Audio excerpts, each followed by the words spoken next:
nalukola tugenda kumulonda bubi nnyo. Balangira mitwalo gyalinga ebiri sima ebigumukanana amulinde emitwalo 10. Wanjitata. Amulinde emitwalo 10. Watu aleka luno tugenda kukalonda. Yati teyaliwo bateke n'ennyonyi waggulu kuno nga nwanyi. Si muno bali butula uno obulawuni.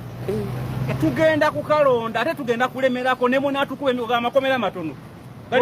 Gonna mu Uganda kalimu abasibe emitwalo 8 bayine be yayogedde eggulu. Emitwalo 8 kawe petule emitwalo 2 kawe mpe yokka abalonzi kati mutegeka amakomera nga fena tujjayo tujja gendayo mutanga asaba Katonda mutwala mu ggulu nambi yetaga kufana bufiringo munanjira abandaba nambi kubanga bungi kubana line nambi ku muzikiti n'avaayo ng'ensi yonna obudde bugulaba n'atugamba twamuwangudde mirembe kye kyamutwala mu kkooti agamba mutemwabwangula temwabala obulala nambi obululu bwa Mbogo mbuyinako obujulizi bwe babusamba bo benyini ng'abeenaale nga batidde ekintu kimu balinawo obululu butono nambi alinawo nga 18 nga tumukubidde waggulu yes n'asalawo ebokisi zisambibwe naye tusemye nnyo kubanga kooti emaze okusala muziimye tusiimye kubanga tetulina kyakuzza ate okusiima kuno kino kibaleka wanga mu abeenu kati uyo watambula ne Kyagulanyi sorry ne Nalukoola ekintu kino gye kitwala tulabidde ddala nga ndooza Museveni ayagala kuwummula bannayuganda ayagala kuwummula nabo kuba kirabika akalulu kano ketugendamu agenda kututta ye kyagenda okukola nga ye Museveni naye tumwegayiridde Museveni tukulaba obudde bwonna tugenda kufa naawe mu kalulu ka Nambi ne Nalukoola tukulayirira kakibe kikagutonye kagwake Nambi tuddamu kamukuba ate ekyo jangu eno nawe ajja kwagala comment musajja gwe kesi TV musajja bana ono mnamawulire gwe tabudde naye alinga mutumba ekirungi kyensaba badde nsaba abeesimbyewo tuleete abantu babiri Nambi ne Nalukoola kuba twagala kukuba Nambi akalulu ne Museveni gye yamuleeta ekawempe amuzeeyo gye yamujja kati ate abalala ebibiina ebirala tebajja bagenda tusu siri musanyufu n'akatono olwa kooti kyeramudde olwaleero lwa muganda waffe okumujja mu paalamenti ng'ate twamulonda n'essanyu n'eddembe n'okwagala kitegeeza nti tewali ddembe mu Uganda tewali bwenkanya newunya n'omulamuzi asaze omusango ogwo oba ensinza ddiini ki kubanga kyali kirabwa n'omuto Nalukoola akalulu yakalya buki naye tetuweddeemu maanyi era saagala muganda waffe aggwemu maanyi ffe tukyali wamu naki naye bwekuba kuddamu kalulu nga bagambe tuddemu kalulu bajje ku bbato tubalage kye bayita bbato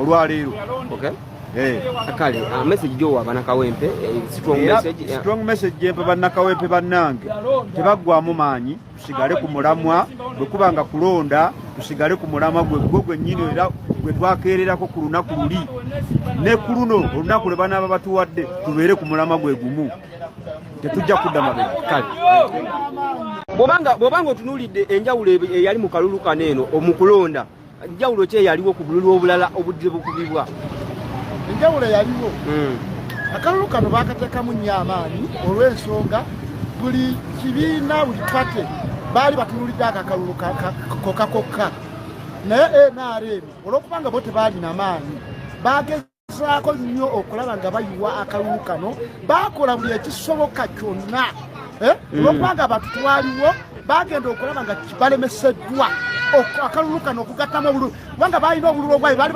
obwagala okugattamu ne Kyamani wa Mbogo olule Kyamani wa Mbogo eyakoze ng'omujulizi mu musango guno yakola kyamaanyi okufuruga akalulu ke wa Mbogo nga begasamu ne babbalamu owulire bajja ne batukuba emiggo awatali nsonga yonna twakozako okukuuma emirembe wabula abasirikale ba UPDF be bennyini ne bajja batukuba emiggo owulidde era ne bakakkanaga akalulu bakayiye bo bennyini kuba kali katalisa okubalibwa nga twatwakabalako bokisi 3 nga mutufu Nalukoola ali waggulu nnyo bagenda okulaba nga ne bajja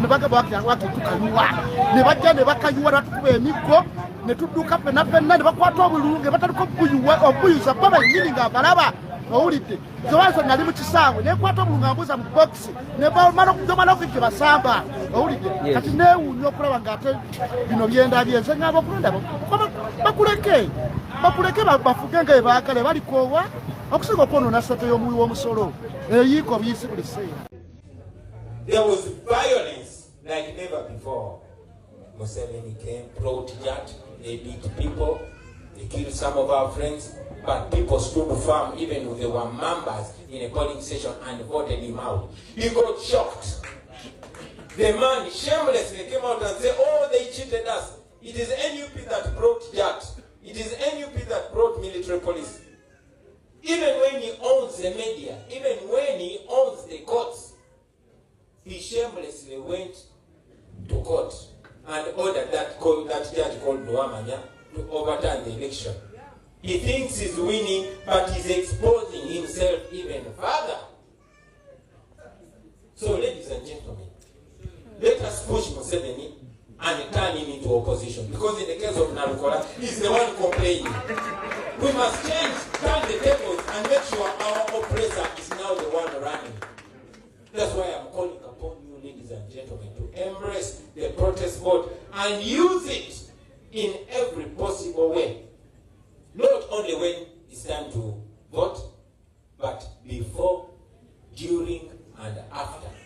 Look for that vote everywhere. Speak to everybody. Vote. Make sure everybody votes. Guard your vote. Don't leave the polling station. And should they try to mess with that vote, rise up. And don't do anything. Brothers and sisters, this is possible. This is possible. We are oppressed. But when we free Mpulideko nti mukwano gwange Nalukola kooti emugyeyo ku bwa MP bw'ekawempe. Naye abalamuzi abo bajja kutabangula eggwanga bwe tutaabeegendereze. Kubanga tujja Nalukola ku bwa MP Kawempe. NRM gye tumaze emyaka 25 nga tetuwangula. Ne lwakubadde maama omulamuzi ogamba nti nopu yatubba ab'NRM ne twakoma kuwangula ddi Kawempe gye batubbidde jjojjira Nalukola. So I think abalamuzi abamu balina okubeeramuko ne common sense nti tulina okukkiriza, gavumenti erina okutandika okukkiriza nti ebitundu ebimu tuwangule ewalala. Because lero NRM erina ababaka 3 mu something mu parliament kupi 3-5. Kakati ate abasinga obutono ate bojjayo.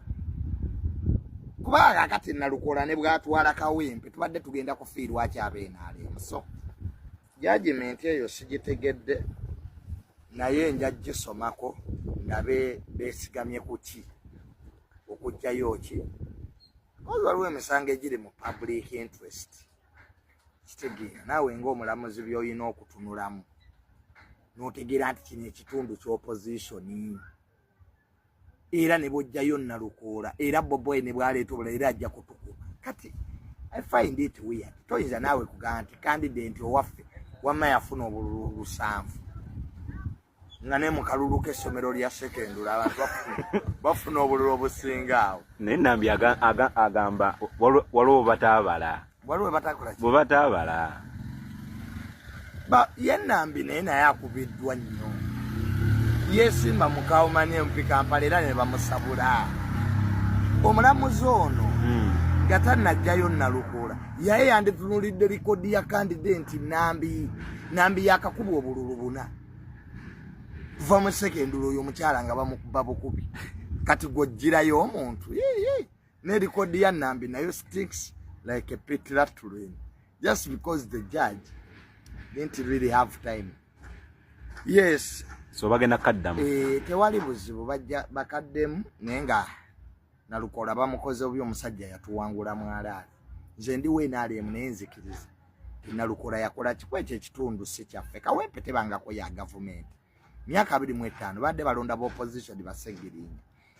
sawo nga nvuddewo mukwano gwange manager Roja yankubiddeko manager Roja bambi sikuinaako buzibu era twayogedde okumala ebbanga lwaki nkyaza MC10 ize bulijjo simanyi nti MC10 ne ba Spice Dana balina olutalo ze bulijjo manyi stand so manager Roja bambi tekigenda kuddamu kubaawo togenda kuddamu mukyaza MC10 yenja mukyaza kwa mukwano gwange naye okwogera ku Spice Dana ne manager Roja tekigenda kuddamu kubaawo kwanza omuntu bambi wantuukirira mu bulungi nze kyennina muntu kuddeyo n'otandika kunvuma naye nze bwontuukirira mu bulungi nonyinyonnyola nkola kyoba okoze ekyo kyoba osabye so manager Roja bambi yantuukirira ate manager Roja mukwano gwange we nali nguladuwetinga yandetera Spice Dana nayimba bambi oluyimba naye nafirwa tatange Spice ne manager Roja bampa ssente so manager Roja bambi I'm really sorry okisegeera but it wasn't intention okukyaza omuntu avole brand ya Spice Diana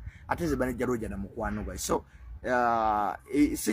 topic sijja kuddamu kujoogerako mayinze bwonkubira nunga jjoni ekintu ekyo kinkosa sida mukola kikukyogerako nalabye ono omuvubuka liri pazo nga naye anjogerako si muvubuka musajja ono omuvubuka this younger boy nze nava mwezo grade z'abo abavubuka ennaku zino ebintu byondaba bya development omanyi kitange nga tanava mbulamu bw'ensi eno yanga mutabani wange ofunangayo obudde bwowekka kitegera get yourself your own time kati byendimu kuzimba bintu byange ngenda kuzimba apartments ndi mu projects zintwala mu maaso so I don't have time for those boys sikyamba n'abavubuka batalina katene mayumba sikyayumba n'abavubuka bakyanavira mu peyo talina shawa nze sikyayumbira n'abavubuka mbu tugende tulye kasooli obwongo bwange kati bulowooza bintu binene nnyo oli mu kuzimba ndi mu kuzimba bintu kati by'amaanyi osigera kati nfuna obudde bw'abaana abavubuka bayimbira mu byalo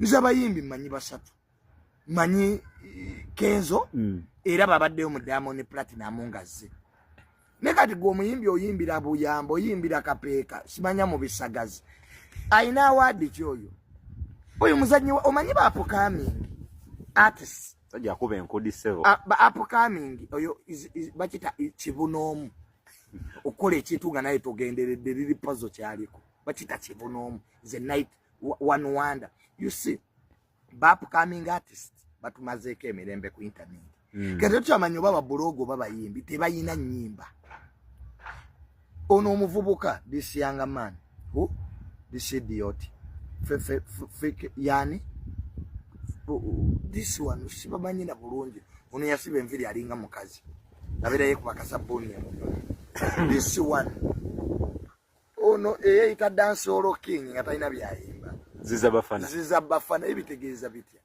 sajja yakuba kakati ziza bafana naye yali amanyira ne mugago tolina music dayo koleki izana upcoming ono Bruno ke yategeka ekivulu ne kimusala mbu naino muberera ondi mukazi we oyo naye upcoming this young boy liri puzzle naye anemeddeko upcoming artist muddeyo muyimbe livumye nze ndi blogger nze mairolo zitwanalize society siri muyimbi ate kyo ku sentence ina I have money kati nze sifukamirira bantu these boys nze abayimbi manyi basatu Bebe Cool Eddie Kenzo ne Gondi ne Chameleone golaba bo banvuma kati kani Chameleone have time for me kani Bebe Cool talk about me naye bono nali nkwata insonzi mu Lwera biba tufukidde ekizibu nze have the money kyolani mbavuma nnyo kati manager Roja ukanika mutumya ntokutumirwa itire no sirikirawo kati gwata inanda weya mudulo ngambe these boys these useless boys mbubalinda amini abalabirire joli yabazala musajja akujjanja bo munyo naye tosima nagenda osabiriza